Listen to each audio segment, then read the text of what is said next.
ہر دور کا انسان ماضی اور مستقبل کا حال جاننے کے لیے بے چین رہا ہے۔ مستقبل کے پردے میں کیا چھپا ہے، اس کی کھوج انسان کو بے چین کیے رہتی ہے۔ یہ کہانی بھی ایک ایسے ہی بادشاہ کی ہے جو گزرے ہوئے ہزاروں سال کے بارے میں جاننا چاہتا تھا۔ پھر اس کی خواہش تھی کہ کوئی اسے یہ بھی بتا دے کہ اس کے بعد آنے والا دور کیسا ہوگا۔ سلیمان بادشاہ کے دل میں یہ تمنا کیسے جاگی؟ ہوا یوں کہ اللہ میاں نے موت کے فرشتے اسرائیل کو سلیمان بادشاہ کی جان لینے کے لیے بھیجا۔ سلیمان بادشاہ کوئی معمولی انسان نہیں تھا، وہ نہایت عقل مند اور دانش مند تھا۔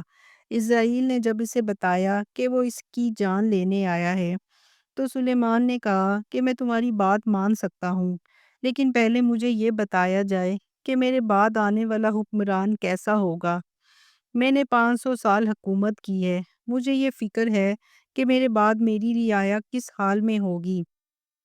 اسرائیل نے واپس جا کر جب یہ بات اللہ میاں سے کہی تو اللہ تعالیٰ نے کہا، چلو ہم سلیمان کو 40 دن کی اور مہلت دیتے ہیں، لیکن تم اس سے جا کر کہو کہ ان 40 دنوں میں وہ یہ معلوم کرے کہ ماضی میں دنیا کیسی تھی۔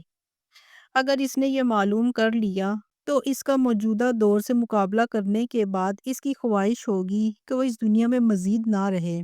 اسرائیل نے واپس آ کر سلیمان کو اللہ میاں کا پیغام پہنچا دیا۔ سلیمان نے اپنے مشیروں سے پوچھا، دنیا میں کس جانور نے سب سے لمبی عمر پائی ہے؟ مشیروں نے کہا کہ وہ سفید گدھ، جو ایک بابا کے نام سے مشہور ہے، دنیا کے سب سے پرانا پرندہ ہے۔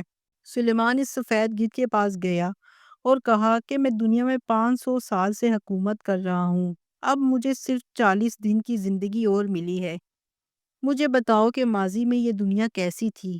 گدھ نے کہا، میری عمر تو صرف 1500 سال ہے، بہتر ہے کہ تم اس پہاڑ کی دوسری جانب رہنے والے میرے بھائی سے مل لو جو 2000 سال سے زندہ ہے۔ سلیمان پہاڑ کی دوسری طرف جا کر اس بوڑھے گدھ سے ملا۔ گدھ نے کہا، میں تمہیں اپنے تجربات بتاتا ہوں۔ ہمارے علاقے میں ایک دفعہ بہت شدید برف پڑی، کھانے پینے کی تمام چیزیں برف کے نیچے دب گئیں، مجھے کئی دن تک کھانے کو کچھ نہ ملا تو بھوک سے نڈھال ہو گیا۔ خوراک کی تلاش میں ادھر ادھر پھر رہا تھا تو سونے کا ایک مینار نظر آیا، میں مینار کے اوپر بیٹھ گیا۔ میری نظر مینار سے نیچے پڑی تو دیکھا لوگ نماز پڑھنے میں مصروف ہے۔ پہلی قطار میں سفید داڑھیوں والے لوگ بیٹھے ہیں، دوسری قطار میں جو لوگ تھے ان کی داڑھیاں کالی تھی اور سب سے پچھلے والے کلین شیپ تھے۔ نماز ختم ہونے کے بعد جب چند لوگوں نے دیکھا کہ میں اوپر نڈال پڑا ہوں تو ایک بزرگ نے کہا کہ یہ پرندہ بھوک سے مر رہا ہے، چلو ایک بیل ذبح کرتے ہیں اور اس کو کھانے کو کچھ دیتے ہیں۔ ان نیک لوگوں نے ایسا ہی کیا، میں نے خوب پیٹ بھر کر کھایا اور میرے جسم میں توانائی آ گئی۔ 100 سال بعد ایک مرتبہ ایسا ہی ہوا، شدید سردی اور برف باری کی وجہ سے مجھے کھانے کو کچھ نہیں ملا۔ میں پھر مسجد کے ایک مینار پر جا بیٹھا، یہ مینار چاندی کا تھا اور اس مسجد میں بھی لوگ نماز ادا کر رہے تھے۔ میں نے دیکھا کہ یہاں پہلی قطار میں کالی داڑھیوں والے تھے، ان کے پیچھے سفید داڑھیوں والے اور آخر میں وہ لوگ تھے جن کی داڑھیاں نہیں تھیں۔ ایک بار پھر پہلی ہی طرح ہوا، نمازیوں نے جب مجھے بھوک سے نڈال دیکھا تو انہوں نے کہا، چلو ایک بھیڑ ذبح کر کے اس کو کھانے کو کچھ دے دیتے ہیں۔ انہوں نے ایسا ہی کیا، میں نے پیٹ بھر کر کھانا کھایا اور پھر اپنے گھر کی طرف چلا گیا۔ اس واقعے کے بعد پھر جب 100 سال گزرے تو پھر ایک بار برف کا طوفان آیا، مجھے کئی دن تک کھانے کو کچھ نہیں ملا۔ میں نے سوچا کیوں نہ کسی مسجد کے مینار پر جا بیٹھوں، اس طرح پیٹ بھرنے کا سامان تو ہو ہی جائے گا۔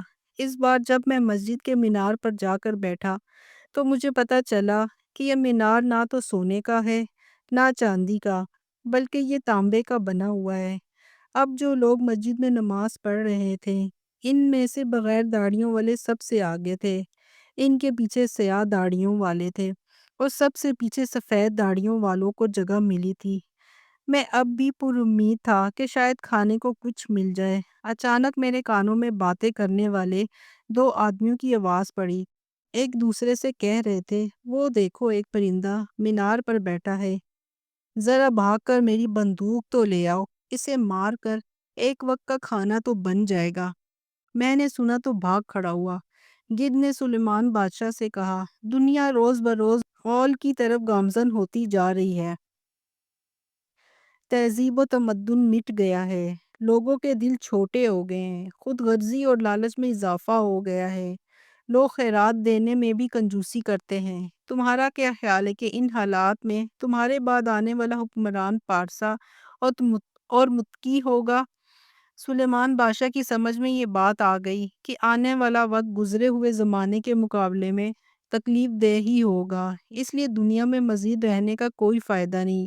پھر اس نے اللہ کی مرضی کے سامنے سر جھکا دیا۔